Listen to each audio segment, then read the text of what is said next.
Our flag.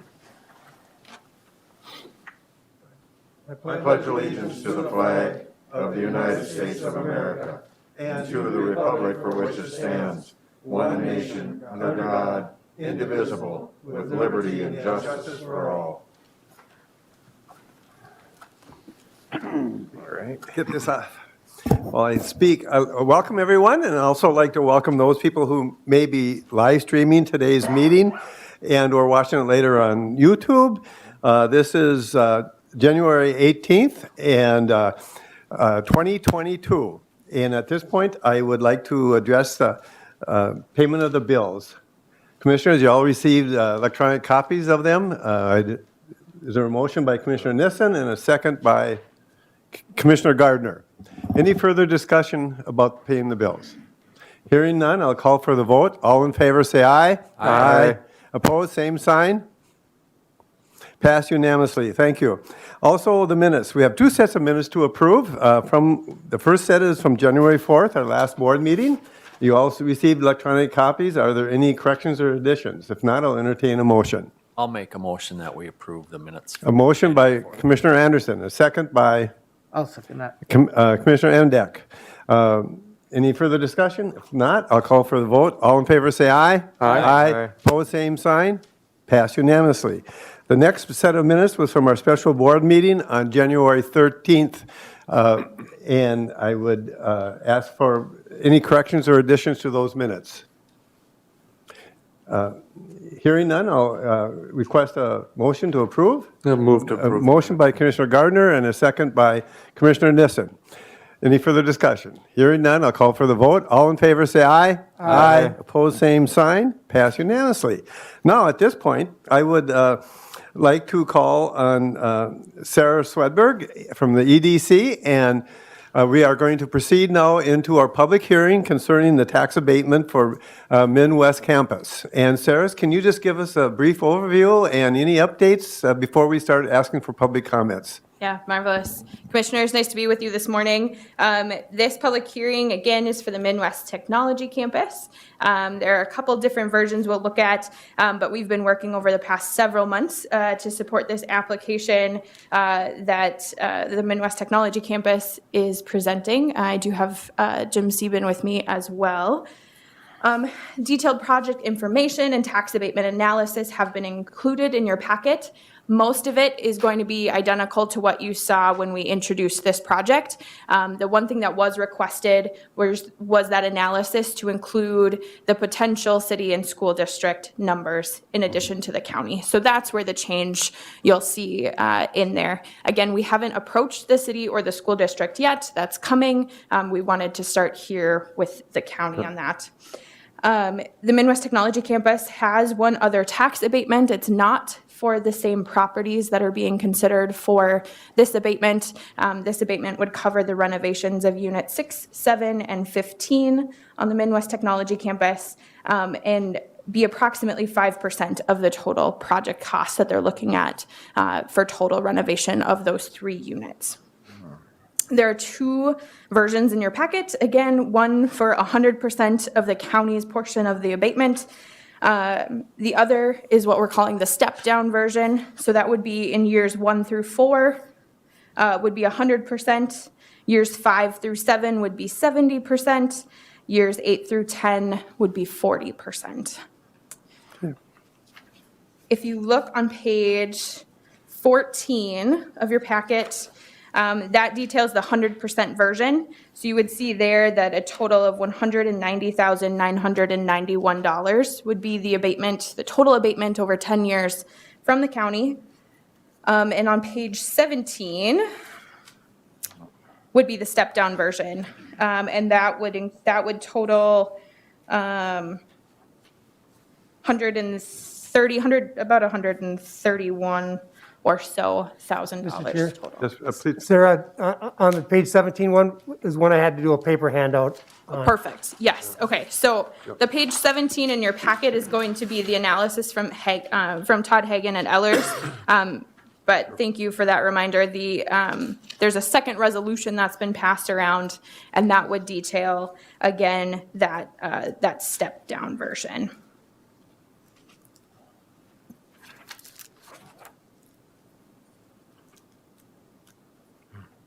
Okay, that concludes your updates? Yes. All right, thank you, Ms. Swedberg from the EDC. And at this point, I'd like to ask Mr. Jim Seaben, do you have any questions or comments you would like to make before we proceed? At this point, it looks like there's nobody here for a public comment. but- Yeah, Presentation. so I was planning to do the presentation again if there were public here, but since it really isn't, no public here to comment back, I'll leave it at that. There is just a couple of things I would like to say. First of all, I want to thank the county for all that you have already done as a part of being a part of helping Midwest Technology Campus go and grow to what it is today. We have the view of, somewhere upwards of the capability of about 900 employees on the campus. Ultimately, when everything is all completed, we're at about 700 right now. But I wanted to make a point also about that, and I think you and the county here already know this, the challenges that employees are having in getting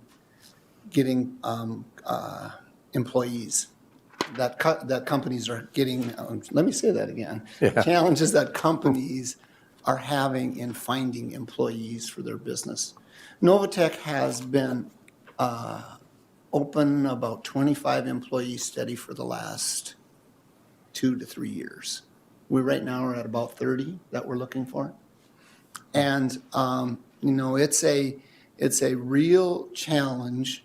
And this isn't really part, honestly, of the Midwest campus related things, but everybody on the campus is having these challenges. Everybody in the community is having these challenges. So I just wanted to, long as I was in front of you, I wanted to make that a note. We would hire 30 people right now if we could get them.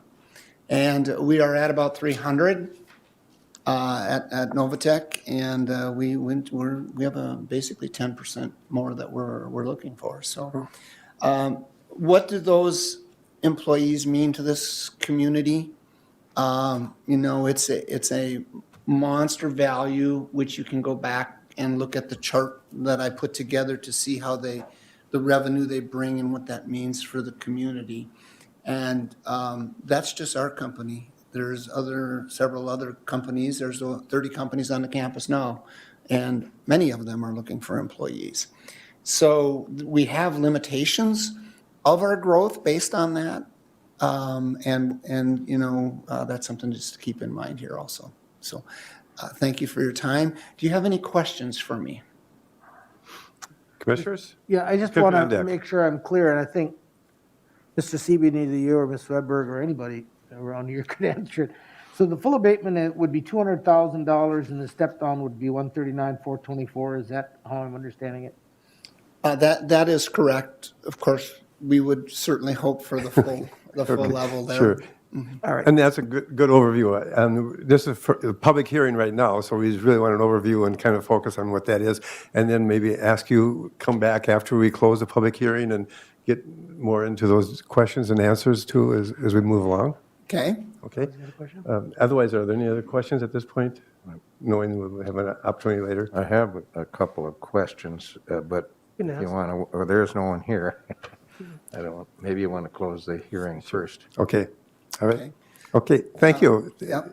Thank you very much. Thank you, Commissioners. Mr. Chair, thank you. Yeah, I'd just like to comment, you thanked the county board with a history of working closely with Midwest and what's been accomplished, and we appreciate those thank yous, and because we want to be viewed, and I think we work really hard to be a good county and a good region for people to do business in. So we appreciate every business we have, and as you said, Midwest is a jewel, or a gem rather, to our community.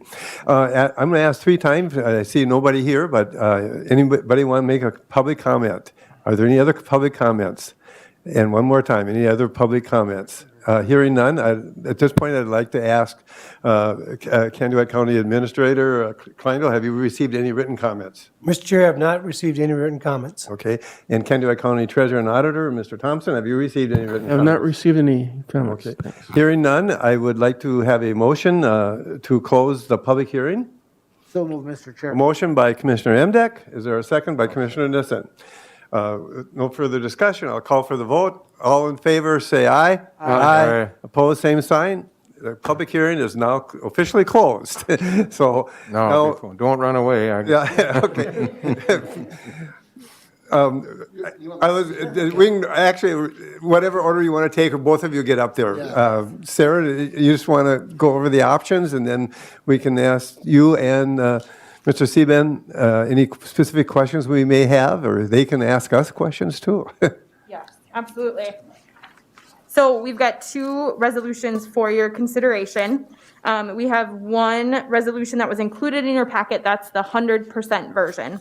So that's going to detail that this would be 100% of the abatement for 10 years. The abatement shall not exceed $190,991.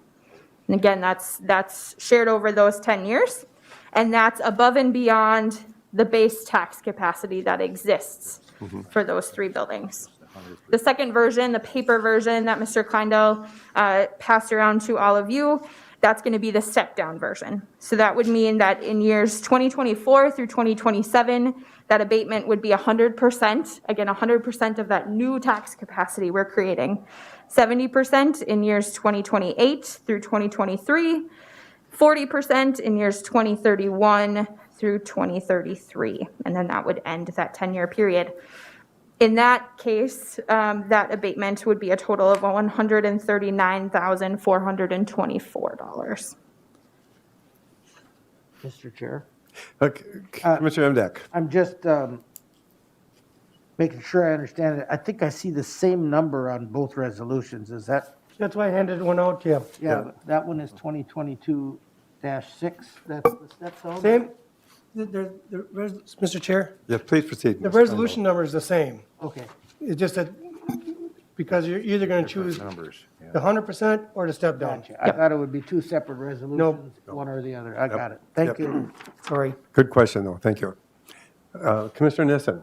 I got a couple, first of all, I got a question doing with your comment regarding the help situation. What do you attribute that to? I see it all over town and all over the country. And not that many people left, I don't think. Are they just sitting at home, or what do you see? Well, there are some, that's a good question, thank you. So there are a lot of different things that we are looking at. There is an area, we know that the female workforce has gone down substantially, much more than the male workforce. One of the areas that Midwest Campus and Novatech Engineering is looking at is the possibility of trying to figure out and align the daycare challenges that are going on with the workforce. And we are actually looking into options of seeing if we can get some of those ladies back by assisting with daycare. So that's one of the areas we know is out there and is real and is a real challenge. I'm on the board of directors for the Minnesota Chamber also. These are things that we are talking about and looking at also. And the goal that we would have with that is that ultimately maybe we could be a model for a new where businesses could be more accountable for daycare and assistance could come to those businesses accordingly. So that's a little out there from where businesses are usually doing, but I've been told I'm out there a long ways on a lot of things, so. I've been there too. In a good way. I would follow that up with a Please couple proceed. of other. First of all, you had a couple of these before. Were they the step down or were they the 100%? They were the 100%. They were the 100%, okay. Yes, And finally, this is a comment. We are very fortunate to have what happened here at our state hospital compared to what Fergus Falls is still sitting there with empty buildings and paying $1 million a year for upkeep, and nothing's going on up there, at least the last time I looked. So So thank you and your company for that farsightedness. If I may add, actually, that was a really interesting thing when we finished purchasing this in 2006. Immediately, Mr. Walensky asked me, "Are you interested in Fergus Falls?" I would like to make one more comment towards the 100%. So this facility has been around since 1917 was the beginning of the campus. Something to keep in mind is that for the first 80 years, the county received zero tax from that. And all we are asking is to continue that a little further to make it a growable campus for us. Every little bit helps. We continue to put money into this. It's subsidized all the time. We are not covering the costs of this facility to date. And but to continue to have it grow, every building needs another $1.4 million into it. And so we are building the buildings to a greater and greater value for when the tax base does come into play. So I would encourage the full 100% if at all possible. Thank you. Good point. Commissioner Gardner, you had a question? Thank you, Or Mr. comment? Chair. Mr. Sieben, I want to thank you for your comments just now regarding the possibility of looking at what you as an employer can do in terms of helping people get back into the workforce through something like providing childcare. That is truly a 21st century solution to getting people back to work and helping with what we know is a daycare crisis, not just here in Candido County, but across the entire state of Minnesota. And I want to commend you for that. I sit on Central Minnesota Jobs and Training Services Joint Powers Board, and so I hear many of the same things that I know that you hear at the chamber level. And it is an absolute myth that people simply don't want to go back to work. People have to have a situation that works for them. And right now, employees are kind of in the driver's seat in this job market. So I think it's a different ball game, and I applaud you again for coming up with a creative solution to that, and I hope that goes far. Mr. Chair, I would move resolution number 2022-6, and I would move the first version for the 100% abatement. Okay. A motion by Commissioner Gardner for resolution 2022-6 and for the 100%. Is there a second to that motion? Is there a second to that motion? One more time, is there a second to that motion? Hearing none, the motion fails. Mr. Chair? Commissioner Emdek. So, thank you, Mr. Chair. And to my friend, Mr. Sieben, and my colleague, Ms. Swedberg, I truly appreciate all of what has happened out at Midwest Technology Campus for these years. And I have struggled with the 100% step down or 100% versus a step down because in my history, the 100% has only been done twice, and it was for the Midwest Technology Campus. And I appreciate the concern regarding subsidizing a business, but taking out a mortgage to start a small business and borrowing from a rich uncle is also a form of subsidy to get a business off the ground. And but in fairness to all the other applicants and those who have done none, I have to support the step-down version, and I would move on Resolution 2022 step-down version. Okay. A motion by Commissioner Emdek. 2022-6, I'm sorry. Yep. By Commissioner Emdek to approve the step-down resolution. Is there a second to that motion? Is there a second to that motion? I'll second. A second by Commissioner Nissen. At this point, any further discussion and comments from anyone? Commissioner Gardner? Thank you, Mr. Chair. I fully understand and appreciate what my friend Commissioner Indek is saying regarding his preference for the step down. Over the course of 10 years, this is not a huge amount, but I think that the message that we're sending, not just to Midwest, but to anybody else who wants to come in with some quality ideas and quality jobs, that we would not fully fund what is a reasonable request over time. I'm concerned for the precedent that sets. I will support the step down when it comes time to vote, but I do want to make the one last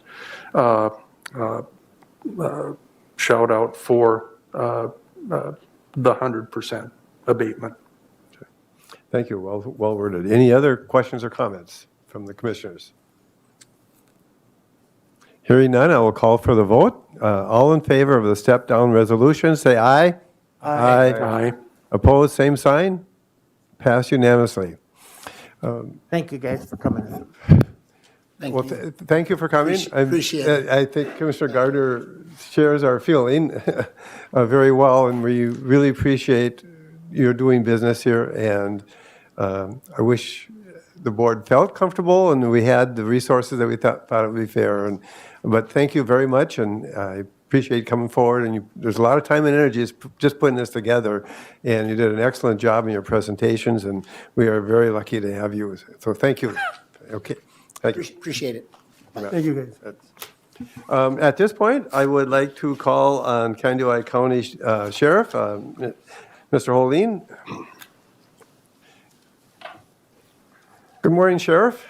Good morning. I just want to quickly give you your group of sheriff deputies and all the other public safety people we have in our community. We had quite a bit of excitement this past week, and according to the information I've heard, is that there was great coordination between the Sheriff's Department and the different SWAT teams and the city police department, as well as some of the regional services involved, and then the electronics involved, and using a robot and stuff. And being a former firefighter, I always think that our public safety needs the best tools and equipment possible, and it sounds like they're very valuable. So shout out to all your staff that risk their lives and are out there every day.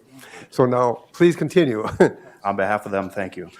First thing that you're going to see on your agenda here is going to be the grant agreement for the Violent Crime Enforcement Team. That's going to be our Drug Task Force grant. This is an annual thing that comes forward. Just so you understand, the total dollar amount over a 2-year period is going to be $389,750. Roughly broken down, if you look at, kind of does overlap as far as the funding for this. So it's $194,875 per year that you'll see. So it runs January 1 of 2022 to June 30th of 2023 for one of those. And then the other one's July 1 of 2022 to December 31st, 2023. Okay. So that's used for, the personnel as well as some of the expenses that go along with that and the equipment that they use to provide those services in a 5-county regional area. Okay, Commissioner Nissen. I move that we accept that grant. Motion by Commissioner Nissen to accept the grant, and a I'll second second by that. Commissioner Anderson. Any further discussion? Sounds like a very good deal. I'll call for the vote. All in favor, say aye. Aye. Opposed, same sign. Passed unanimously. Now, Commissioners, if it's okay with you, I would like to move forward and let Conduit County Sheriff Holtgren present his additional agreement from Atwater at this time instead of having to wait about an hour. So, hearing none, please proceed. All right. Last county board meeting that I came to, we presented all the city contracts. This is a new one, so for the city of Atwater. Understand with some of the dilemmas that we have going on in the law enforcement world right now, it's very difficult to find employees on a part-time basis, especially for law enforcement, when you're looking at the salaries that you're gonna end up paying. Not only that, they're using a system where the chief is a part-time chief, where it's all he concentrates is on the administrative side of things, and they were looking for some assistance for on-call types of services, so they don't have to get called out in the middle of the night. And the dollar amounts are still the same. It's gonna be $43.02 per hour of service. With that, we are looking at a contract of roughly 10 hours a month, so it ends up being 2 hours a week. Allows us to do the ordinance enforcement, misdemeanors, things just like we normally would as a city or contracted service. The one unique thing about this contract versus the other contracts, due to some of the liability and civil things that the League of Minnesota Cities was concerned about, I worked with County Attorney Shane Baker, and he made some changes to the agreement so that it was tangible for them as well as us in order to make this occur, so. Okay, thank you. Commissioner Gardner? No. Oh, I thought you moved your hand. At this point, is there a motion to, Yeah, I'll make that a motion. motion by Commissioner Anderson and a second by Commissioner Nissen. Commissioner Nissen? Okay, any further discussion? Hearing none, I'll call for the vote. All in favor, say aye. Aye. Opposed, same sign. Pass unanimously. Well, thank you very much. Mr. Chair, I'll just leave this with you if you can just in-house it back there. Yes, please. Thank you. Thanks, Eric. Have a good day. Mr. Chair. Yes. Commissioner Gardner. I'd like to request a recess. We're clearly having issues with our iCompass Okay. agenda down here, and I'm not able to see the agenda or any of the attachments. Okay, at this moment, I'm going to call for a recess for 5 minutes. We'll reconvene then. Thank you.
Commissioners, now back in session. We are going to change the agenda around a little bit. We're not eliminating anything, but because of certain issues, it's just more convenient to have some other people speak first. At this point, I'd like to call on Conduit County Engineer Mel Odens.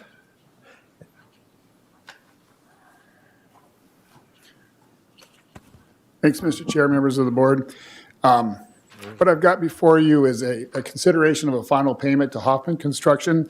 I think for, so it's the 1% of the project with some minor erosion control work.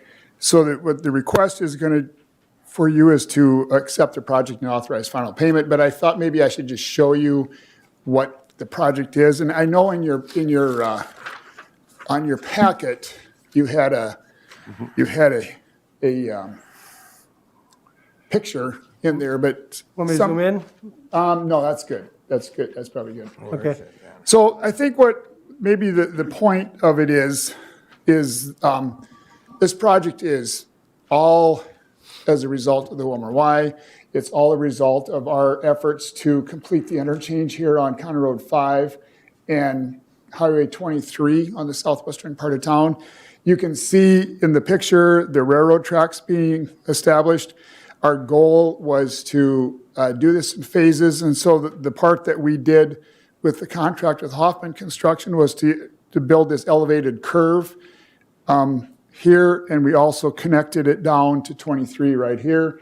So the next project that is going to happen, that MnDOT's going to do, which is in 2023, is going to be to do the ramps. And once the ramps are complete, then it's our goal to complete the bridge right here over the railroad tracks. So that's our bond request. And I did want to point it out because we did about 3 years ago commit to start using a little bit of sales tax because this is the earthen embankment or the southern southeastern abutment for the bridge. So we did put some sales tax money into this project. So that really is my point. We made a long time ago, we made a commitment, a heavy commitment to get this grade separation done. So with that, I just wanted to point that out a little bit. And with that, Mr. Chair, it's my recommendation to accept this project and authorize final payment to Hoffman Construction in the amount of $35,556.19. Okay, thank you. I'd just like to comment, I'm glad you did bring that up and did an overview again. We do get questions about thinking this is a finished product, and it's not. It's a work in progress yet. At this point, I entertain a motion to approve payment. I would make Commissioner that Gardner motion. Makes a motion, a second by I'll second that. Commissioner Endek. Any further discussion? Commissioner Gardner. Thank you, Mr. Chair. Mel, very briefly, eventually, once this bridge project is done, then this access point down on 23 goes away, and the only access is through the Diamond Interchange, correct? That's correct, yes. Okay, Yeah, thank you. actually, when the ramps go in 2023, the only way that'll be closed off, then they're going to take it out all the way up to the railroad tracks almost. Okay, thank you. Yep. Good question. Any other, Commissioner Endek? Mr. Chair, I understand the confusion that the public might have regarding the Wilmer Y being sort of completed, because when the Wilmer Y project was developed, this part of it was outside the scope of the Wilmer Y. And so that's why it wasn't included in the design and wasn't included in the funding. So now we as a county made a fairly, as Mr. Odens indicated, a very substantial commitment to completing this safety project. It's a huge safety project and a desire, and I think it's happening even without the bridge, to some extent for the freight traffic to bypass the city of Wilmer and take those semis out of downtown Wilmer. And it's a little unfortunate that we still don't have that bonding money, and now we're going to be doing construction under railroad traffic rather than, because they're going to beat us to completion on this. But if you have any influence with any people on the bonding committee, by all means, encourage them to support this project. Thank you, Commissioner Emdek. Point well taken. Any further comments? If not, I'll call for the vote. We had a motion and a second to approve the final payment. All in favor, say aye. Aye. Opposed, same sign. Passed unanimously. Thank you, Mr. Odens, I got one other comment.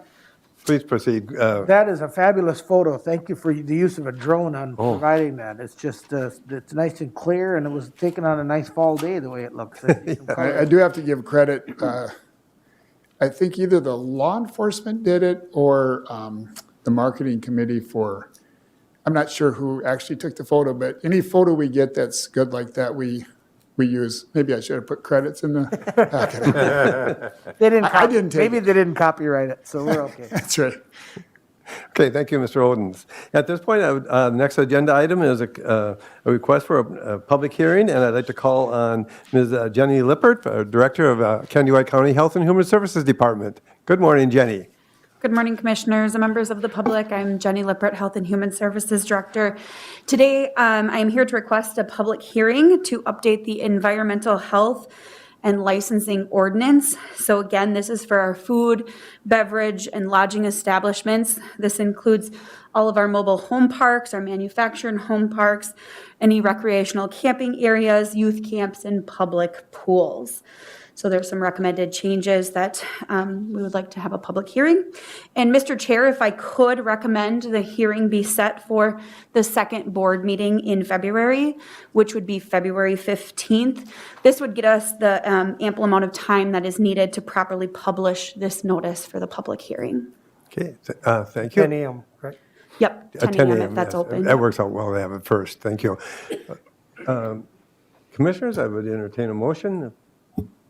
I would so move. A motion by Commissioner Gardner and a second by I'll second that. Commissioner Emdek. Any further comments or discussion? Just briefly, can Commissioner you tell Nissen. us what the proposed amendment is? Certainly. So it's really only amending section number 2, and that's the different references to state statutes and some of the numbers that have been updated. They're no longer accurate per the last Minnesota Food Code update. So really, that's all it is. There aren't any other additional I changes. got it here.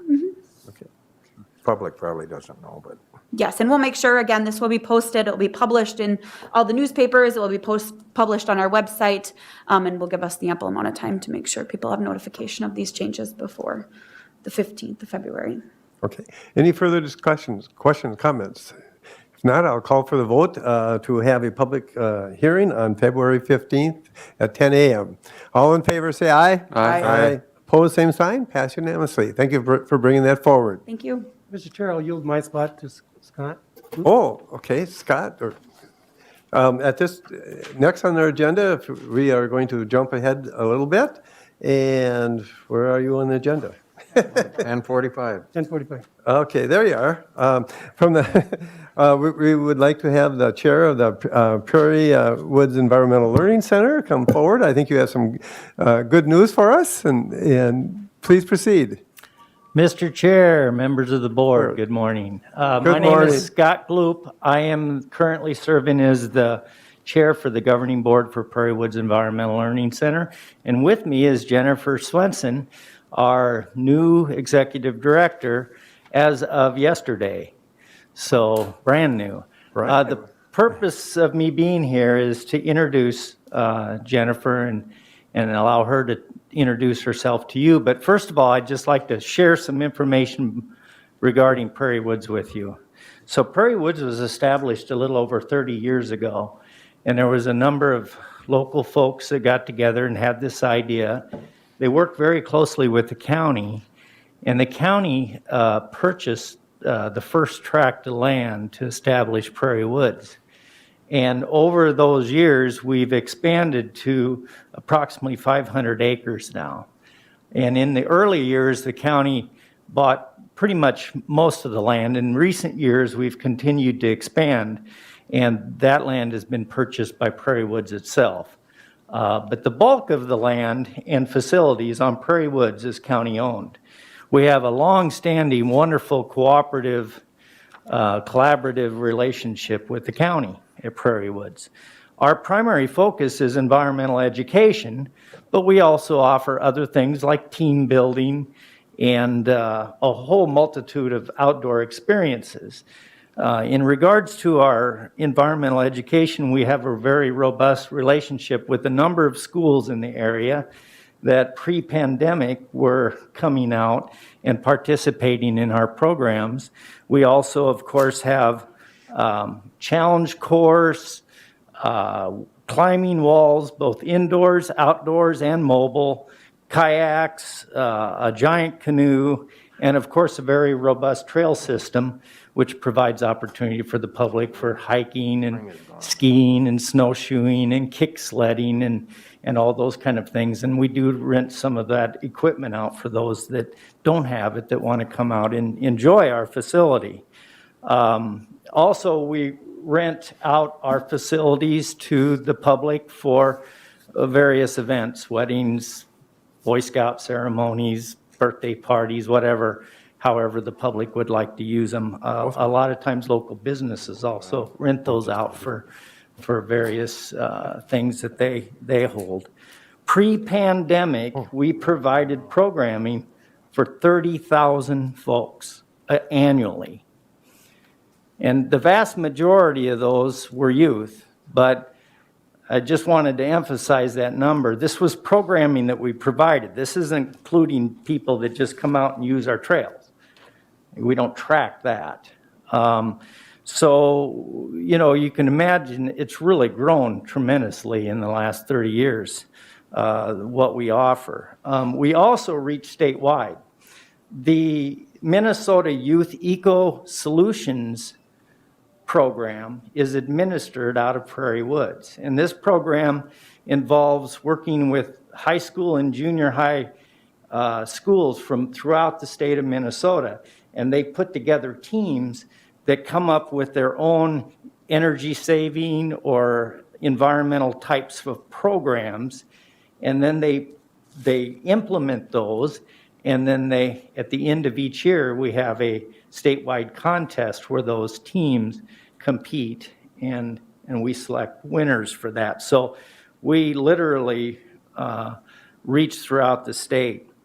As far as the schools that come to, or did come, and hopefully the next spring will be coming again to Prairie Woods, we reached as far north as Alexandria, as far west as Lac La Parle, clear down to Worthington, and Minneapolis, St. Paul. We would have schools. And we're mobile. So I wanted to emphasize that. Some of the facilities like the kayaks, the climbing wall, and those kind of things, we can travel to provide those opportunities for other people. And we currently have a contract with the counties of Wright County and Stearns County where we go to their county parks and provide programming for the citizens in those counties. So we've expanded significantly. Right at about the time the pandemic hit, our longtime director, Dave Peterson, retired. And as you can imagine, the pandemic hit us really, really hard with all the cancelizations of many of the things that we do. And at that time, we actually furloughed a number of staff, went to part-time with a number of staff. So the board at that time chose not to fill the executive director position as a cost savings thing. And recently we decided, okay, it's time to get that position filled, get geared up, and be ready for when things open up again. So at this point, I'll turn it over to Jennifer. Well, thank you, Scott, for the excellent update. And earlier we were talking about a business and we talked about the gem. It was such a gem in our community. We have a lot of gems in our community, and this is one program that is so well respected. And you use such good use of volunteers and everybody. And it's just not Conduit County, but we're working across the state on this. It's really cool. But I'm going to let you proceed, and I'm just so excited to meet you and glad you're here. Thank you so much, and I'm happy to be here before the commissioners today. And thank you, Scott. That was a phenomenal overview of Prairie Woods. And on day 2, I learned a lot from Scott's presentation as well. I'm very happy to be here and introduce myself. I'm Jennifer Swenson, the new Executive Director of Prairie Woods Environmental Learning Center. And I'm happy to be before one of Prairie Woods' the strongest supporters and partners, Conduit County. So I appreciate that support as we're moving forward and kicking off a new chapter for Prairie Woods. One of my main focuses initially will be marketing and clear communication and programming. And so looking forward to a wonderful year. I'm originally from Candy, Ohio County, and through my career, I've been in Northwoods, Wisconsin, and I'm happy to be back in the area to serve Candy, Ohio County. Well, we definitely are very glad you're back in Candy County, too. Commissioners, any questions or comments? Commissioner Emdek. Thank you, Mr. Chair.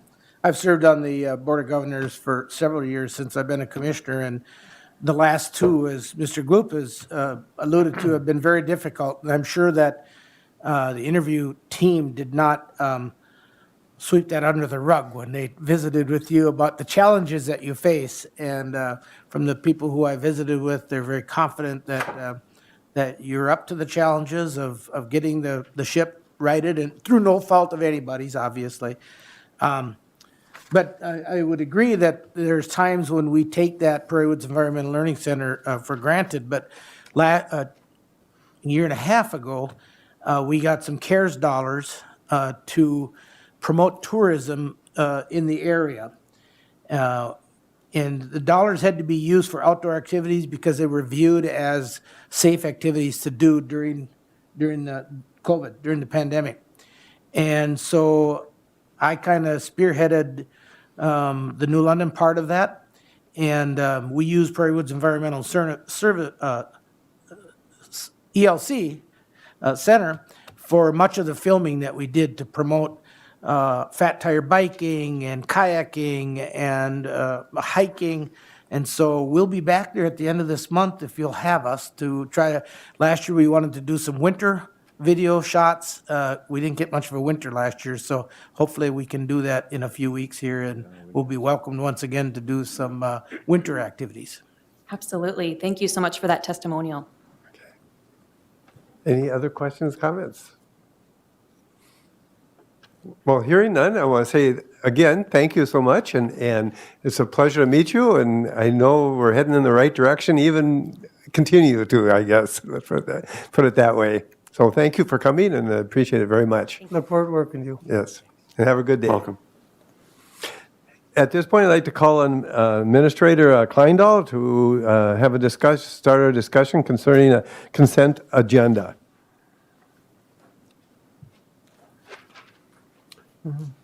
I believe you have some information we all had a chance to see in our packets as well.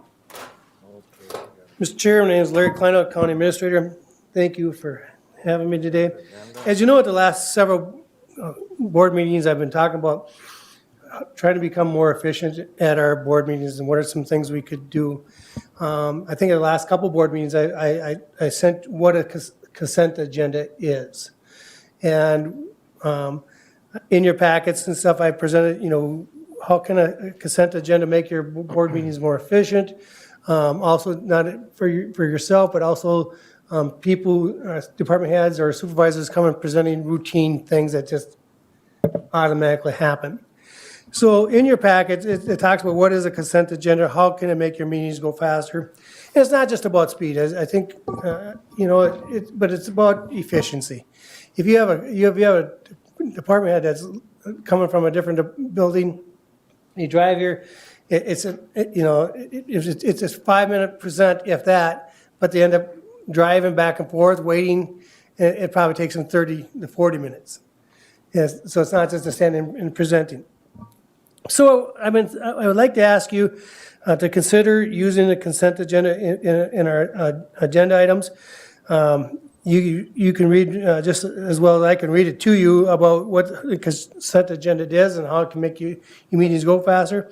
But generally, what things that generally belong on consent agenda for those that are listening, typically consent agendas are items of routine. They're procedural decisions that are likely to be non-controversial, such as approving minutes, final approval of proposal or reports that the board has been dealing with for some time, and all members are familiar with the implications. Routine matters such as appointments to committees, staff appointments requiring board confirmations, reports provided for information only, and correspondence requiring no action. So that's a general thing. And so if there's something that myself or the chair would put on the board agenda as a consent item, any commissioner would have a right to ask that consent item to be moved off that consent item and put it on the regular agenda to have a discussion on. And so it's not like you don't have a say of what's going to be on the consent agenda, or if you have some questions, you'd like to have a dialogue about that item, you have that right. If any commissioner would question about an item and they said, I would like to talk about it, there's no discussion, it's put on there, we find where we put it on the agenda, that would kind of be based on where the public hearings are at and stuff like that. But for the most part, they can be put in the agendas just like we're kind of moving things around today. So you've had it for a few weeks now. What is your thoughts? You wanted to try it. You'd rather say, no, I don't want to try this, but I would encourage you at least give it a shot. But what's your wishes? Commissioner Emdek, then Commissioner Nissen, and then Commissioner Gardner. Mr. Chair, thank you. I think this makes a lot of sense that we adopt this. I don't know if we're looking for action today. Yeah, if you want, then I will move that we adopt using the consent agenda at our future meetings. I would second. We have a motion in front of us by Commissioner Emdek and a second by Commissioner Gardner to try out consent agenda and move in that direction. Now I'd like to call on Commissioner Nissen. I just have one question. I read this pretty thoroughly, and it seems like makes some sense. However, if someone were to pull the thing off the agenda at the beginning of the meeting, for example, maybe Mel was supposed to talk, that might follow up him getting here to actually, would that delay the whole thing? It could, and the agreement would be if we had other departments, they would have to be watching and know that there's a chance that your item could be brought forward. But most of the items will be, I'll use the snowmobile trail grooming stuff that Mark has to bring every year. There's very little discussions on those, but you're right, Commissioner Nissen, that could happen. I don't know how other councils or boards deal with those situations. I'm not sure. Well, frankly, we do it at West Central Industries, and it's very, very, very routine. And I'm hoping that everybody else reads all the things on the consent agenda because it floats through every time without anything happening. So it would move things faster. However, and it's key that in the very bottom, I believe, it is important to make sure that all directors know what items belong on the agenda and how to move items to and from. If they don't know that and just ignore it, it could create something that an oversight that we don't want to have happen. So. And Mr. Chair, on those items, this is a new process for myself as well. If you as commissioners seen stuff that I'm putting on that you have questions about, you say, well, maybe those shouldn't be on there. Let's have those dialogues. Mr. Thompson. Larry, is there a deadline for when they would have to pull something from the consent agenda? They can't, there would have to be a time limit if a commissioner. According to, at the beginning of the meeting. At the beginning of the meeting. Just at the beginning of the meeting, is there any way they could move that up possibly or not? Well, because the commissioners only could pull things off the agenda as a group. It's open meeting law, so, so I'll use Commissioner Nissen. He couldn't come in and say, I want to pull that off the consent agenda. He would have to do it to the board chair. He'd say, at the beginning of the meeting, the board chair would get to the consent agenda. Is there any items people would like to remove from the consent agenda? Mr. Kleindl, yeah, as you were stating, that would be the very first thing. Instead of saying, we need a motion to approve the bills, we need a motion to approve the minutes, for example, and those would be the probably two logical ones that would be on there, so we address that. But if there's other things on there, as you were saying, I think we have to assess each board meeting. If it's a major item and we think we should pull it, that may go later on at the end of the agenda versus something that'd be really quick and be right after a public hearing or even next up on the agenda if we can take 5 minutes for it or less. And I really want to make a point. Commissioner Gardner and I have been on committees before with this and it's worked out quite well. But we don't need a reason. You don't have to give a reason to pull it. If you think this involves a lot of dollars, I think we should just at least make it individual. You don't have to give a reason. I move to pull this from our consent agenda. It's quite simple and well worth trying. Commissioner Emdek and then Commissioner Anderson. My question is, and it may have been in here and I'm just trying to find it, not finding it, but does it require a motion to remove it? In other words, if No. Just a request. anyone that doesn't require any, It must be removed. If I don't like something on the, it must be removed. Correct, it's automatically, there's no debate, it's just pulled. So, to go back to, I've been thinking about what Commissioner Nissen said, most of the items, if you want to have another department head, most of the stuff would be routine stuff. I mean, it's gonna be the feedlot report or, some of those annual things. But we can start small, and just test it out. And there might be some weeks we don't have a consent agenda. Yeah. I mean, there might be, it doesn't have, there may be weeks there's no consent agenda items on there. Yeah. So it's not gonna be every board item, but I believe during the break, I talked to Commissioner Gardner, and just today, I think he was counting 7. 7 items that potentially could have been on the consent agenda. Okay. Commissioner Anderson. Yeah, Mr. Chair, I just have a quick comment. I mean, there are negatives that maybe things could get swept under the rug. I think, though, we pay enough attention that, if there was something that we thought should be talked about, we'd bring it up and remove it from the consent agenda. And the other thing would be the advantage of having this. I think we could spend a little more time on some other issues during our meetings. Yep. Commissioner Gardner. Thank you, Mr. Chair. Larry's correct. There are seven different items that I see based upon working with consent agendas before that we could have just simply handled under one motion. And I agree that there are some times when we're not going to want to put an item on a consent agenda. I would trust our administrator, board chair, and vice chair to determine whether or not it belongs on the regular agenda or whether it belongs in the consent agenda. I want to take just a moment and mention that, and this is maybe part of a larger discussion, because we've talked about the usability, feasibility of the earlier 9 o'clock meeting for Health and Human Services. Our friends in Beltrami County meet earlier, and they do a work session ahead of the main meeting. In that work session, if they feel at that time that something doesn't belong on the consent agenda, they can ask for the consent agenda to be amended and for the regular agenda to be amended. And then it comes to the regular board meeting and they handle that at that time. So I think that's a potential way of getting around this, oh shoot, now we've got to get a department head over here to talk about this. I think that would be a rare occurrence if we're using the consent agenda as intended.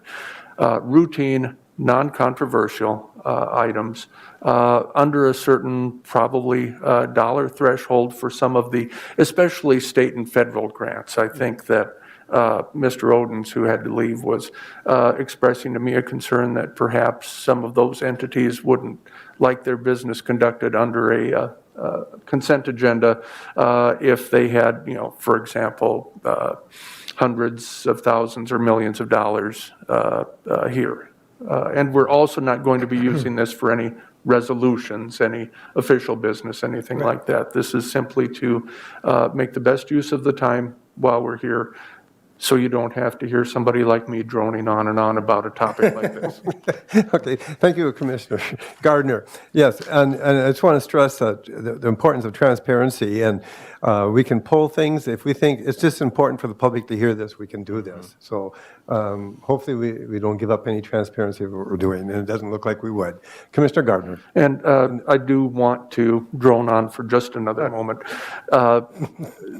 Everything that we are considering would still show up in the agenda. It would still show up in our packets. It would still all be available to the public. So we're not going to be sweeping anything under the rug. We're just simply trying to expedite the business of doing business at our meetings. Yes, thank you. Any further discussion? If not, I'll call for the vote. All in favor of implementing a consent agenda, say aye. Aye. Opposed, same sign. Pass unanimously. Thank you very much. Very good presentation. Now I'd like to move on to Mr. Gear, our Conduit County Environmental Services Director. And you have a wet bank you want to talk to us about. I sure do. Okay, please proceed. All right, thank you, Mr. Chairman. Yes, Gary Gear, Conduit County Environmental Services Director, and we have the Holtgren 1 Wetland Bank application that is prepared and completed to present to you this morning. The application is for the creation of a wetland bank in Section 7 of Burbank Township. It is otherwise known east of Highway 7, 3.5 miles north of Three Sisters Furnishings. Okay. So if you want to... 71, though. Don't on send them down the 71. wrong highway. Moving right along. Moving right along. Yeah, it includes 28.5 acres, basically, of wetland restoration, providing for 13.41 wetland banking credits for the applicant. The application does meet the requirements of the Wetland Conservation Act, and staff is recommending approval of the application as presented. Okay. Commissioners, you heard the request. You've seen the information in our packet, had a chance to read that. I would entertain a motion. So move, Mr. A Chair. motion by Commissioner Indek I'll to approve, second it. and a second by Commissioner Nissen. Any further discussion or questions for Mr. Gear? Hearing none, I'll call for the vote. All in favor, say aye. Aye. Opposed, same sign. Pass unanimously. Thank you very, very much. You're welcome. Thank you, Mr. Chairman. And next up, Administrator Kleindall. Thank you, Mr. Chair, again. Board members, Mark and I have been meeting with the city of Wilmer to talk about redistricting. And today I'm before you to kind of set some tentative timelines to help us so we can go forward and also help you understand what the process is before us. So in your packets, I have a proposed redistricting timeline. So on February 8th, I'd like to send a notice of informational meeting to the newspaper for publication that the county and city would like to have a joint meeting.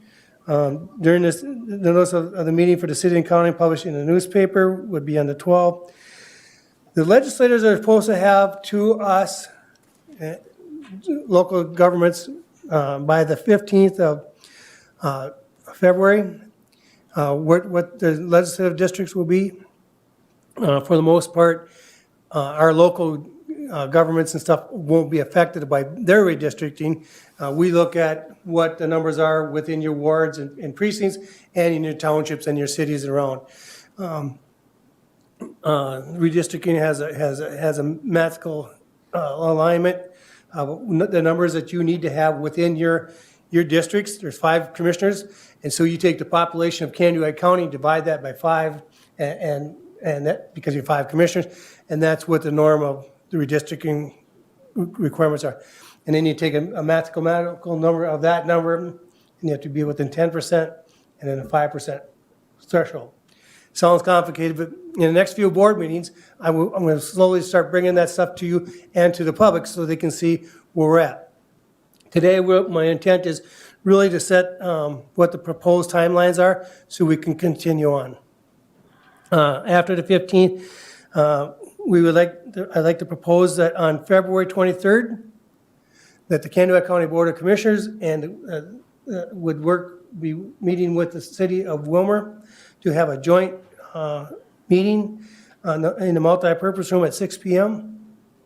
to talk and show the public our proposed districts and changes. From what Mark and I have been working on within the city, there's very little changes. Less than 300 people within the city of Wilmer. District 3 and District 5 maybe will need to be adjusted just because of the numbers in their populations. Have some tentative ideals on those, but again, you as a board will make those decisions. We'll be making recommendations, but it's up to you as a board working with the public. After our public meeting on the 23rd, if that's good for you. Quick question, Yes. if I may. For the 23rd meeting, then, are we taking public comments? Yes. We will. It's a public meeting and. I assume so, but I want to be clear. Yes. Okay. Yes, Mr. Chair. Thank you Thank you. for clarifying it. And Mark, if leaving anything out as we go through, please feel free to jump in because this is your area more than mine. Okay, thank you. If I may. Commissioner Nissen. Just on the February 15th date, yesterday in the paper, they had maps, one proposed by the Republicans and one proposed by the Democrats, and they are different a little bit. And that shouldn't affect us, though. No. Because either way, we're still in the 7th Congressional District. So I don't see that as a barrier at all. No. But there could be lawsuits and go to the Supreme Court on those, but that still wouldn't affect our timeline. Well, everything affects your timeline because we're the last ones to put things together. So if you bear with me, if you slide down, we have to have our public hearing by the 5th because we have to have everything done. We have to be completed by April 26th. So if there's any delays, say, by anybody before us, where it hinders us from having that hearing, we have to be done by April 26th. So that means if you had to have special meetings or whatever, that's what you'd have to do. So, Mr. Kleindall, Yes. if I understand then, we're going to have a joint meeting on the 23rd with the city, and it's going to be a public hearing and public input, and we're going to follow that up with our own Conduit County Board of Commissioners public hearing on April 5th. That is correct. So what the 23rd really acts as information. Here's why the city is putting their wards and districts the way they are. What they do affects what Conduit County does for the 3 commissioners that have precincts and wards in their districts. And so, but from what we have seen, it won't affect the 3 commissioners within the city of Wilmer's districts. Because we can't separate a precinct of the city for a county commissioner position, correct, for voting? Correct. So you can't cut a township in half or a precinct in half. And so, True. so what I'm hoping to do at the next board meeting is give you the 2020 census numbers so you can look from where you're at with the districts. I think some of you have already talked to you about those already. And then in the meeting after that, we can talk about, here's what we're proposing. So when you go to the 23rd, we can all make sure we're on the same page as a group. Okay, thank you. Commissioner? No, Commissioner Emdek. Oh, yeah, I would just, my understanding of the process in response to the question Commissioner Nissen had is that it's not a lawsuit that'll end up at the Supreme Court, but there is a panel of judges that has already been selected to adjudicate the redistricting if the House and the Senate or the Republicans and Democrats can't get together. And so I don't think it's going to delay anything because they already know what they have to do. And It's been 5 decades they've been doing this. yeah. Yeah. So I don't think that's a concern. Commissioner Gardner. Thank you, Mr. Chair. Larry, I want to ask a couple of questions. One is simply about this meeting proposed for February 23rd. Yep. And that would be in the multipurpose room. Correct. How does that fit in with our potential action Because for not having meetings? Good question, Mr. Chair. Because this is a board meeting and a joint council meeting, it falls within the realm. You're having your board meetings now. This is an arm or branch of those meetings. Okay, thank you for that. Secondly, would you talk a little bit about the involvement or non-involvement of elected officials in this process prior to us receiving this on April 5th. So before April 5th, you'll see some recommendations from Mark and I and what the city is. One of the things we're trying to work very hard is that the public doesn't think one commissioner or one council member who may be up for election is influencing where their district lines are, or council member lines are. And so that's the intent of trying to have people who are independent of that influence to do that. Does that answer your question? It does. I think what I want to get across to the general public who is following this is that we as elected officials aren't drawing these lines. We, I assume, have some latitude once we get into the public hearing. Yep. But I would trust people who are a lot better at electoral math than I am to draw these and draw them independently. But the So county board approves it. you have the final approval, so you have the final voice. We're making recommendations, that's all we're doing. And so the ultimate decision, it goes to all the city council, the county board, and the school boards. That's going to be part of the discussion with the public as well. Again, everybody's Correct. input on this. Thank you. Do you need a motion for this then? Well, the only thing I would want a motion for would be to approve the February 23rd meeting, and also it may be in a vote as a whole, accept the proposed timelines and acknowledge the February 23rd public meeting. Okay. At this point, I entertain a motion. So move. A motion by Commissioner Gardner, a second by I'll second that. Commissioner Anderson. Any further discussion about this agenda and the timeline and the plans? Hearing none, I'll call for the vote. All in favor, say aye. Aye. Opposed, same sign. Pass unanimously. Thank you. And up next on the agenda, since we've been jumping around a little bit here, I am going to call on the Zoning and Planning Department. Chris, I believe you have a conditional use permit for us to address. I do. Good morning, Chair. Good morning, and thank you for coming. Yes. You're welcome. My name is Krista Krupa. I'm the environmental specialist. I am here in place of Eric Van Dyken this morning. The Public Planning Commission unanimously recommends approval of a conditional use permit that was brought before them for Daniel Shupp. He is wanting to have a home-based business for roof trusses. So there are 8 conditions and 8 findings that have been provided to you. So we would just ask for recommendation of approval. So, Mr. Chair, I'll move that we approve this conditional use permit, subject to the findings and Conditions? and conditions. Okay, motion by Commissioner Nissen to approve. I'll second. Commissioner Anderson seconds it. Any further discussion? For the public's information, we all received more details about this in our packets, and all had a chance to go over this and read this before this vote. Hearing no more discussion at this point, I'll call for the vote. All in favor, say aye. Aye. Opposed, same sign. Pass unanimously. Well, thank you for coming over and sharing this with us. And the next agenda item is a fire abatement. And I'd like to call on the Conduit County Assessor, Val Savard. Good morning, Val. Good morning, Mr. Chair. I actually have 2 fire abatements. I am Val Savor, the county assessor.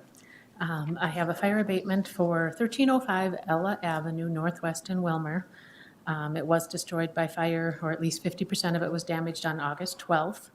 And what happens is the abatement is calculated from the first full month after the fire to the end of the year, and then we reassess it as of January 1st.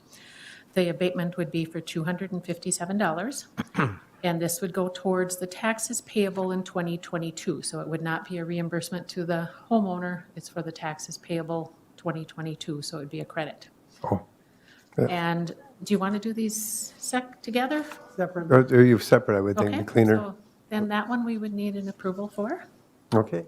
I'll make that A motion. motion by Commissioner Nissen to approve the tax abatement because of the fire of $257 for the stated property. Do I have a second? I'll A second. second by Commissioner Anderson. Any further discussion? Hearing none, I'll call for the vote. All in favor, say aye. Aye. Opposed, same sign. Passed unanimously. Proceed with your next one. All right, this one is for a home on 3051 First Avenue Northwest in Wilmer. It had a house fire on June 9th of 2021. And this is the same case scenario that it would be a credit towards the taxes payable in 2022. And this one be for $695. Same scenario that it has to be, starts from the first month following the fire, and then it runs to the end of the year, and then we reevaluate as of the first of the year.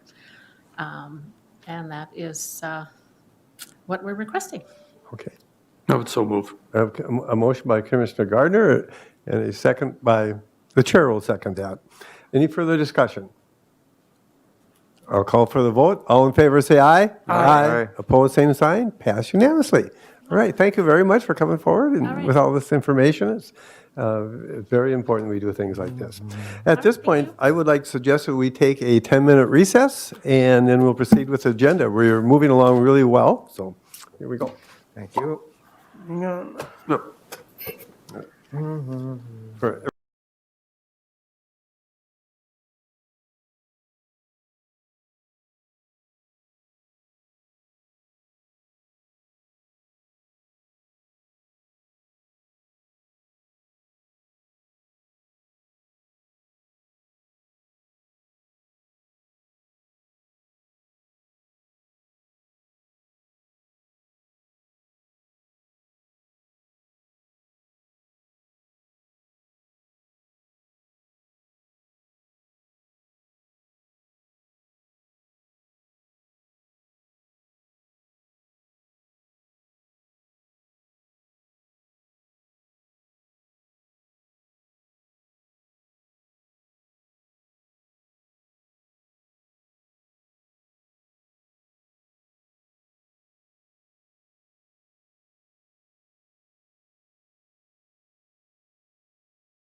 I hereby call the Conduit County Board of Commissioners back in session. At this point, I'd like to call on Conduit County Auditor Treasurer, Mr. Mark Thompson. You have a resolution number 2022-7. Please proceed.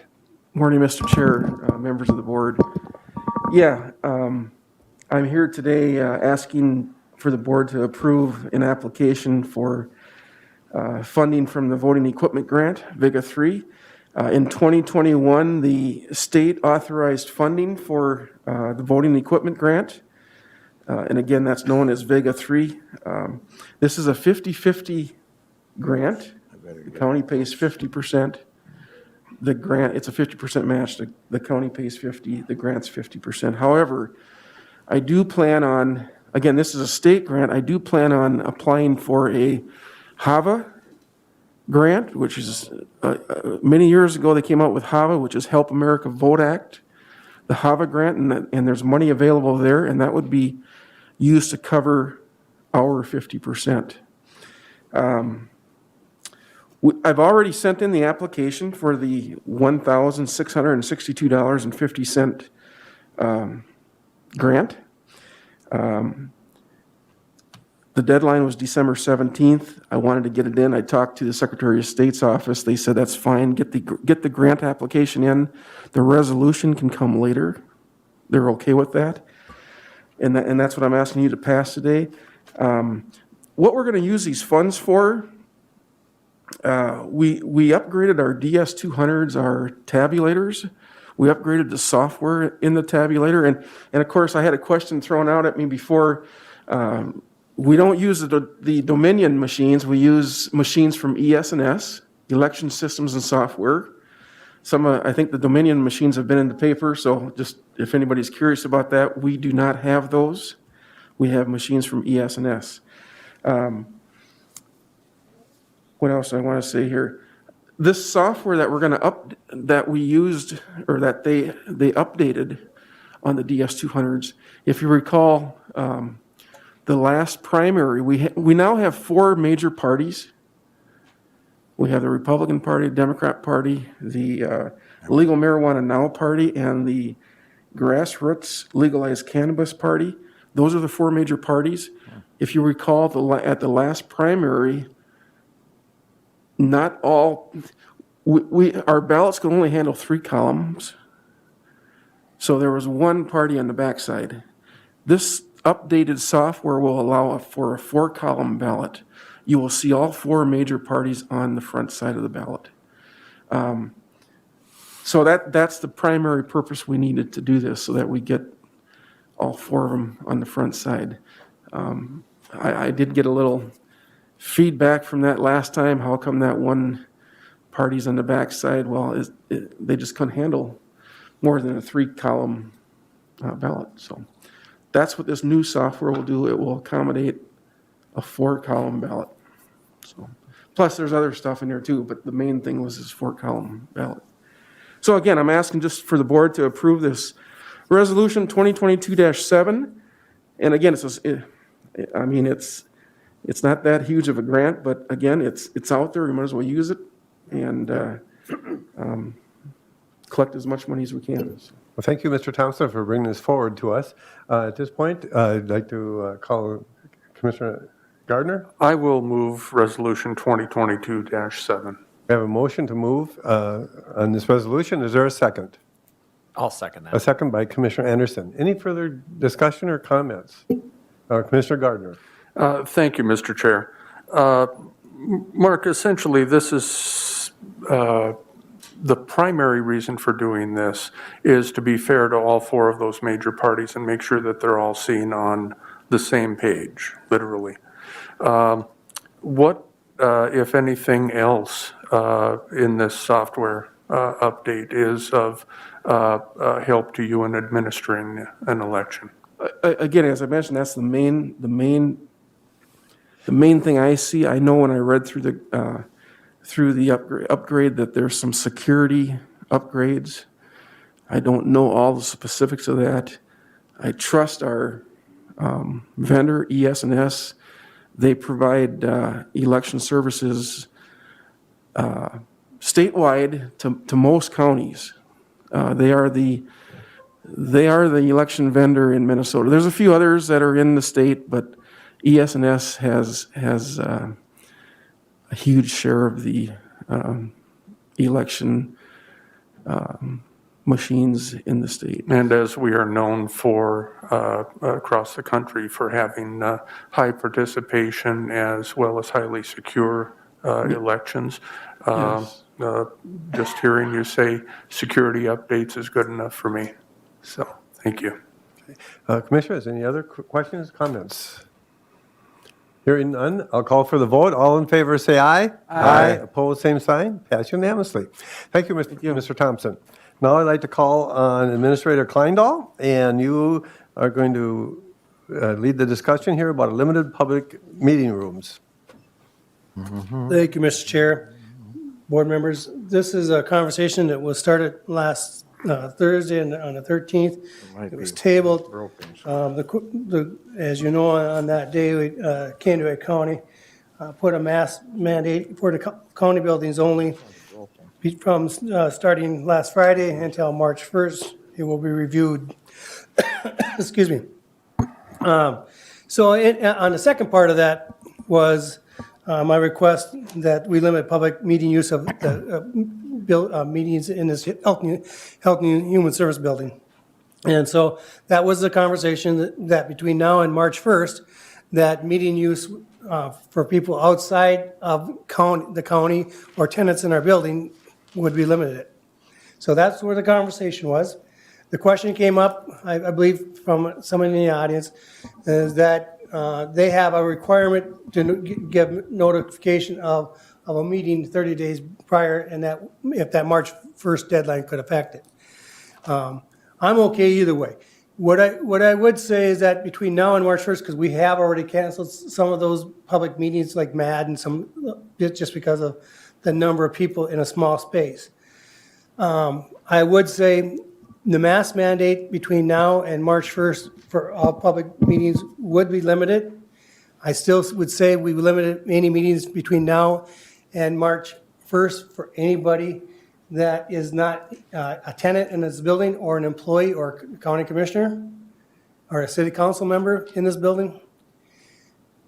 Those meetings that would come after March 1st, if the boards, we don't know what decision is going to be made, but if we would make an exception, I would say that they would, if the mask mandate is extended, they would have to wear masks.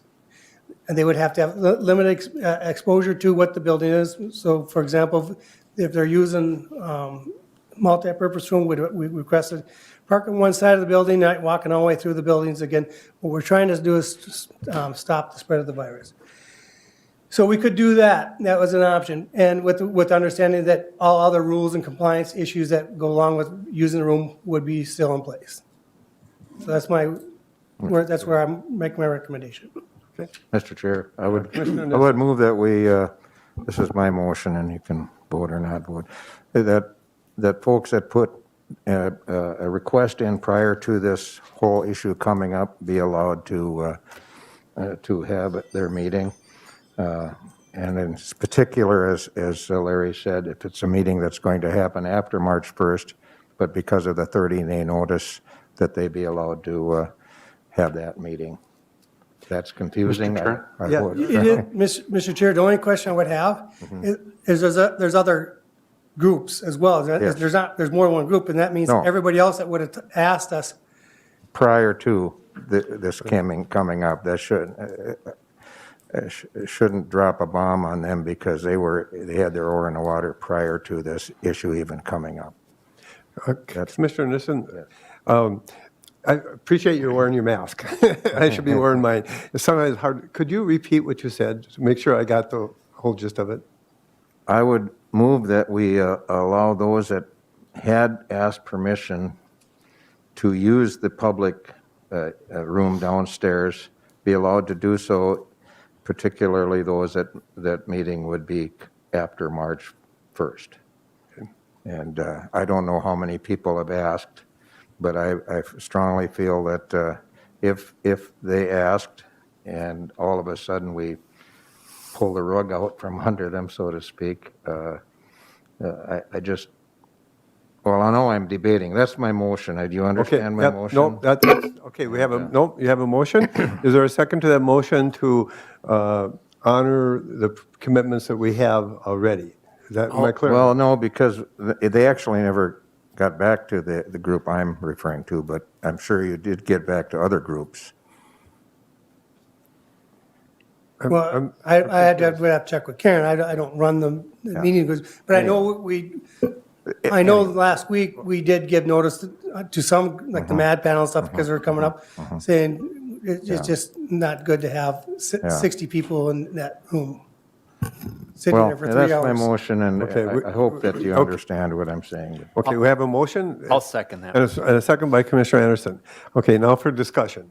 Commissioner Emdek, and then Commissioner You Gardner. make it work. I'm not quite understanding the motion because there are several groups that have been notified that we cannot do it. And so does that mean that they now can use the meeting room? Well, I Based on don't your want to make motion? it as specific to one group. So if that would have to happen and they're still interested in meeting here, and I don't know the number and I don't know the number of people, so I can't be more specific than that. But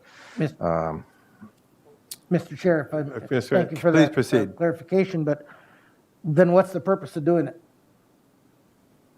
the purpose is to. I mean, what's the purpose of putting on the limited use of the meeting room if we're going to just say everybody who has been. Everybody who had put in requests prior to and that we're going to have their meeting after March 1st because of some notification issues, I think that would be fair.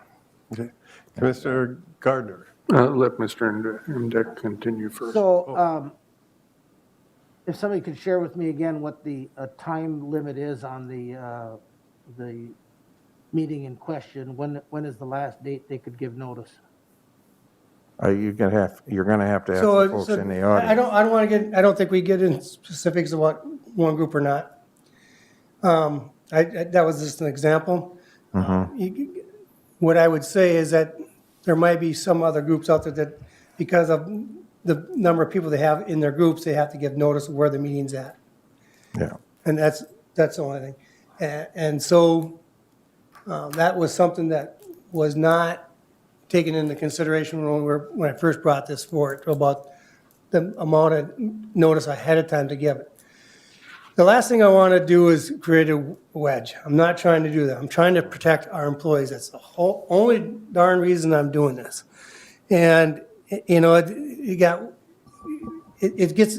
sometimes these little things get blown out of proportion. And I'm just saying, let's use our common sense. I'm asking for a temporary breakdown of the rooms. And if it goes beyond March 1st, then how far beyond March 1st? So we say they can do it between March 1st and March 30th afterwards. And if you gave notice on March 1st, then you still could use it up to March 30th. Or you can just say, you know, Mr. Kleindl, you're the administrator, you decide how you want to protect your employees. But if Mr. Nissen's motion and second by Dwayne, I can live with that. I'll make it work. Commissioner Gardner and then Commissioner Anderson. Thank you, Mr. Chair. I think just simply as a point of order, and I'm asking this question because we haven't had this come up yet in my time on this board, but we actually had a motion laid on the table, and I think we need to dispose of that first before we entertain the new motion. Because when we met the other day, if I recall correctly, I made the motion and Commissioner Imdek seconded to do this. Does that sound about right? It can lay on the table forever. At this point, I'd like to call on Kenyon County Attorney for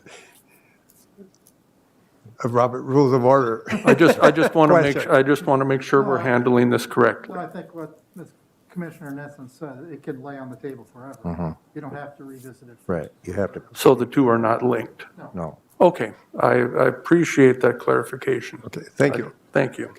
And then Commissioner Anderson. I just want to say this here.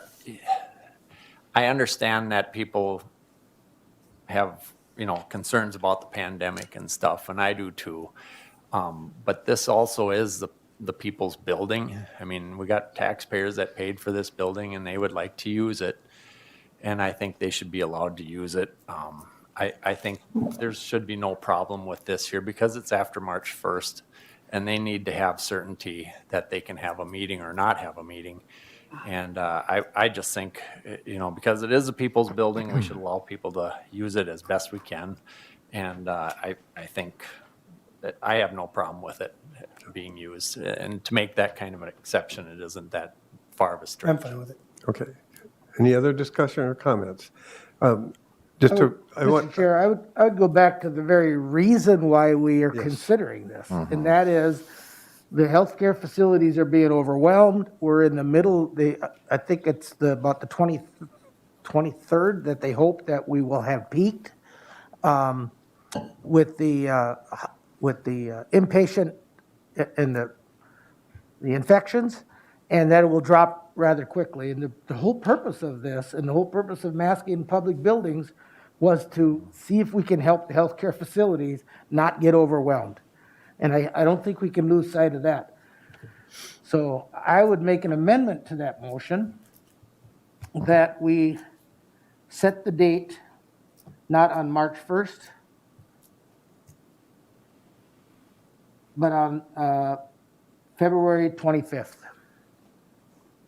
I would offer the second to the amendment. Okay, we have a motion and a second to amend the review of the mask mandate, right? Correct? Or mask requirement. No, the use of the building. And the use of, or just the use of the building, not review both of them. Nope, just the use of the building. Well, That's we how I haven't passed understood it the as use well. of the building now, though. But there's amendment to add that to that. That would give them I don't think groups. it does. Yeah, the 26th is the one that Okay. particular group needs. And so that would, my question is, would that then create a special meeting for the board? Am I correct? I would like to speak to that. First of all, Commissioner Nissen, please proceed. there's a 2021 Minnesota Statute 202A, period 192, use of public facilities, that it allows anyone to ask to use a public building. Number two, I think that the people that we all know who we're talking about are responsible enough to wear masks and to keep the public safe. So I just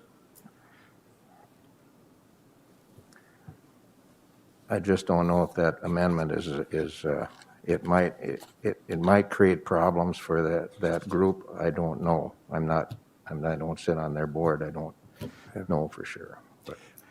But I do understand the reason for this.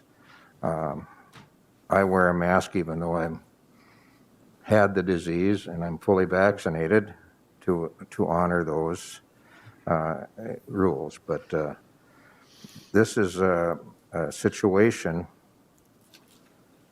that calls for maybe a little bit of, let's not make it so doggone tight that they can't get their job done. Yeah. Commissioner, if I may add, near the end of the discussion too, is that we don't want to, as Mr. Kleindahl mentioned too, to blow things too much out of proportion. And we do have a mask requirement, and we're going to be reviewing that on the 1st of March. And we're looking at the whole month of March, and some individuals that will be using that room the end of March. We're talking over 2 months away. And when I supported the mask requirement, I'm looking at the data, and I think we got to make our decision based on the data that we have and recommendations of our own public health department, as well as our medical professions. how this spike in the virus is climbing and if it's going to be turning and going down. And just recently I've heard, and I just really want to make this a point publicly too, even Mayo Clinic came out with a presentation and information recently, and it just really echoes exactly what Caris Health came up with and what our own public health department said, that this is a major spike, it's going up really fast, and there is hope that it'll go down really fast, but we don't know that. And I'm just hoping this will go down really fast and we don't even have to deal with this issue. But again, we have to look at these two issues, and we're looking at mitigating this problem. And we're looking at mitigating this problem on two levels. We care about our staff, and we also care about our community, and we want to mitigate this in our community. Now, having the meetings here or not may not change mitigating this in our community much, because that group or whatever groups there are here could go some other place as well. Here, at least at this point, we do have a mask requirement, which is the major thing that I hear being asked for in addition to vaccination. And enough from me, and Commissioner Emdek. Well, I offered the amendment to the motion in the spirit of trying to work, because I believe I know when the date is, and that what the requirement is 30 days. Okay. And you're right, we won't have much of an opportunity for a special board meeting, so should some change. But I too have the confidence that, and trust the science, and that the spike will come down. And the mask mandate is in effect till March 1st. So the mask mandate would still be in effect if somebody should use that meeting room. But it's not about using the meeting room on the 25th of February. It's about being able to give 30 days notice. Okay. I understand. Any other questions or comments? Because we have to vote on this amendment then to the motion.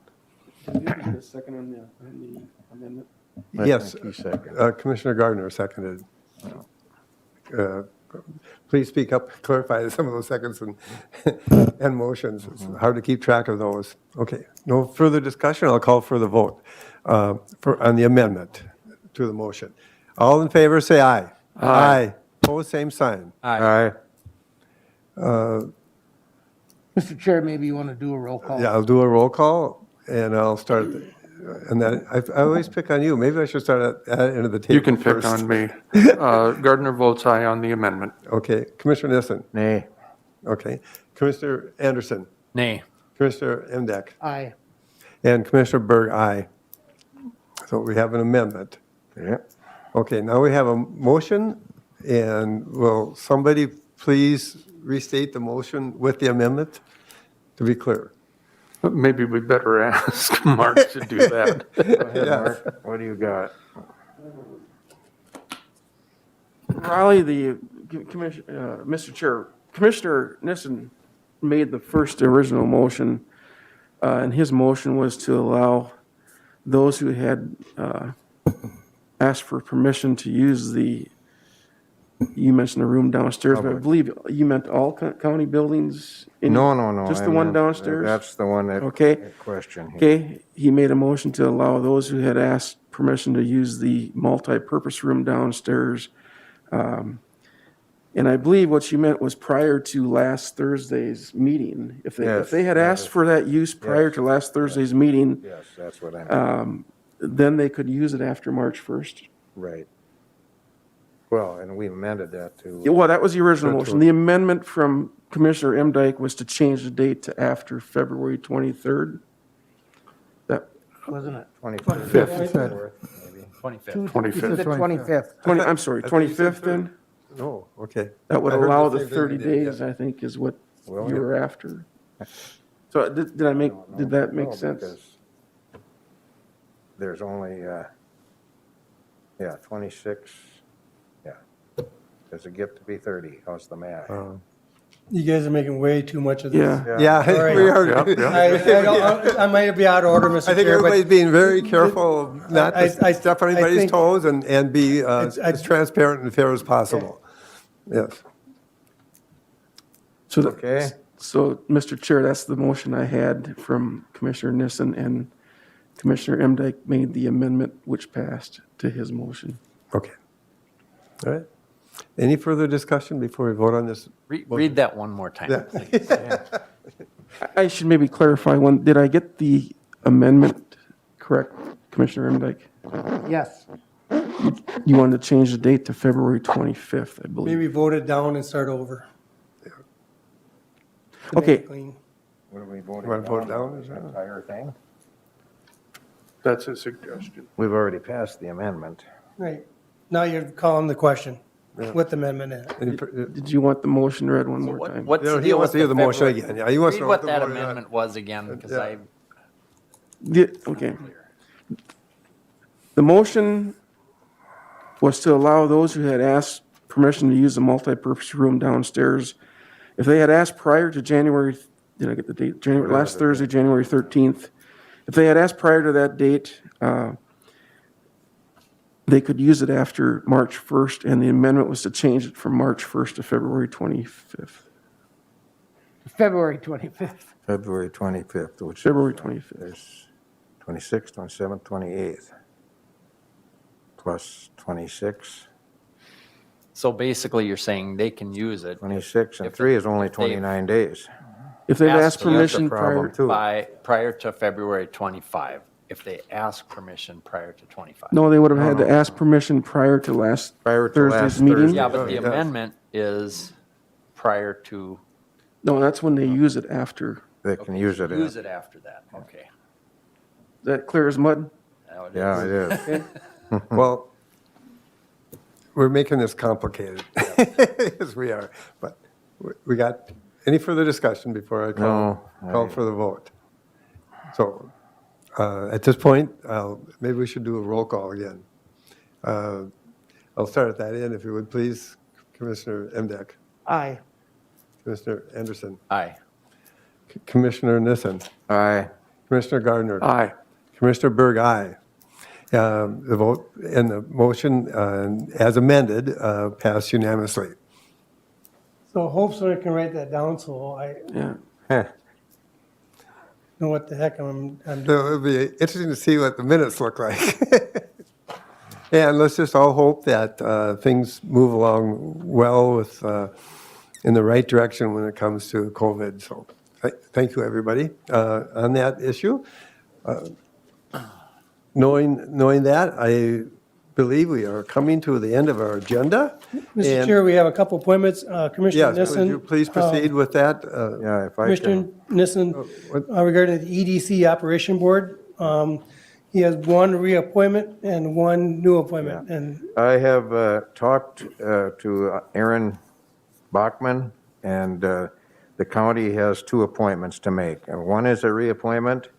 Jesse Gislason from the, I believe, Alley on Ash in London. Does that ring a bell with you, Roger? Is Jesse the fellow that has that?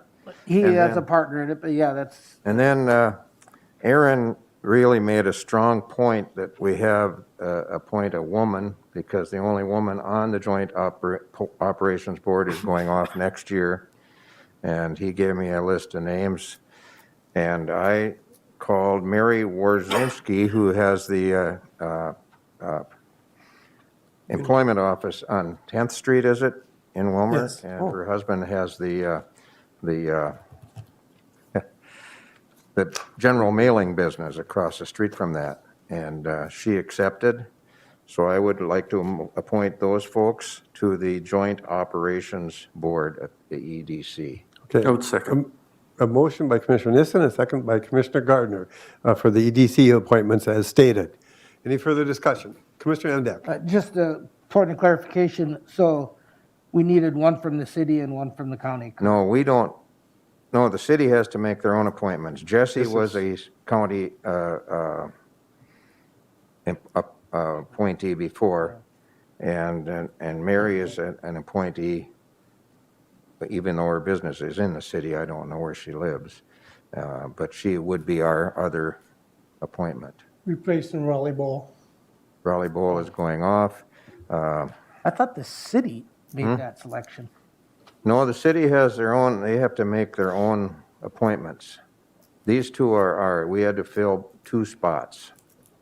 And so the city I don't know where they're at. Okay. Aaron Well, talked I'm to sure me Aaron- about the county's role, and since I'm the current chair until the end of the month, probably, that goes back now. The city person will be the chair for 2022, so that's, and we have a. Okay, any further discussion for the appointments? Hearing none, I'll call for the vote. All in favor, say aye. Aye. Aye. Pose same sign. Pass unanimously. All right, we're at the end of our agenda. Administrator Kleindahl, did you have any other administrative updates you wish to? You do not. Okay. And any other appointments from the commissioners? Okay, at this point then, I will, any other information to put on our calendars from any commissioner? If not, I will ask then for committee reports and update. I'd just like to point out, we were making really good time, and it's 12 noon now. So, but please proceed with your committee updates. I'd like to start with Commissioner Gardner, and we'll go around the room, please. Thank you, Mr. Chair. Very briefly, Candido County City of Wilmer HRA met last Wednesday. Looked at some pretty routine business at that point in time. Just a note that I will be in Rochester the 24th through the 26th for some appointments. And at that time, I will have an opportunity to visit with some of the folks down in Olmsted County, primarily Commissioner Sheila Cascaden and others of the staff, in regards to what they're doing in the way of promoting affordable and workforce housing in Olmsted County. I expect that that'll be quite instructive. Friday, I sat in on the Central Minnesota Jobs and Training Services Workforce Development Board meeting, and that is it. Okay, Commissioner Nissen. Yeah, let me get my calendar back up. Okay. It just disappeared on me. I haven't had a whole lot of meetings since our last meeting. On the 10th, we had a Historical Society meeting. We're putting a new addition to our research room. And we discussed that briefly and some of the things we're planning to do for this year. And we're continuing with we're celebrating I can't remember the exact years of the Historical Society actually existing in the county this year. So there's going to be some programs involved there. Then go to the 11th, that was our 12th. That's not it. Then we had, on the 13th, of course, we had this meeting. And then I had to leave early, not because I was upset or anything, I've made that clear. But we had a Woodland Centers meeting, and I'm the treasurer there, so I had to give a report there. And it's not pretty. Woodland Centers is having a tough time, but they're going to a different kind of billing system starting, well, it started January 1st, so we're expecting that we will right the ship fairly quickly. Then on the 14th, we had and Roger you were involved in the Highway 23 Coalition, had a meeting in St. Cloud, or Sauk. Anyway, too far to drive with considering the weather on Friday. So I listened in on that, and we talked about some priorities. And I made it clear that our County State Aid Highway 55 bridge was clearly a very big priority to us here. However, there's a whole, if we're going to get the corridor from Sioux Falls to Duluth, we're going to have to, I don't know if Roger put it this way, something about a beer here and a beer there, but I don't remember the exact thing. But we have to be careful that we include everyone. But also, you got to get your own wheel greased too. So, all right. So that's it for, well, no, yesterday I had 3 meetings. And the first one was a meeting with the Glacial Ridge Scenic Byway Committee. We met up at Eric Rudnickin's parents' house west of Sunburg, and just generally discussed matters that we're looking forward to working on this year. And we're rewriting our manual, and I don't remember the exact what it is, but it's a comprehensive book of what we are planning to do moving forward and what we want to work on in terms of improving the trail. Then I had to rush home to be in on a personnel committee meeting for CPT, which we had to take care of a small matter regarding, we have a pregnancy leave, I believe it was, and we had to make sure that that person was treated fairly in terms of the benefits that she would get if she were on the Family Leave Act. And then finally, last night, Prairie Woods. And I want to leave something for Roger to talk about, so. Okay, all right, thank you, Commissioner Nissen. Commissioner Anderson, please proceed.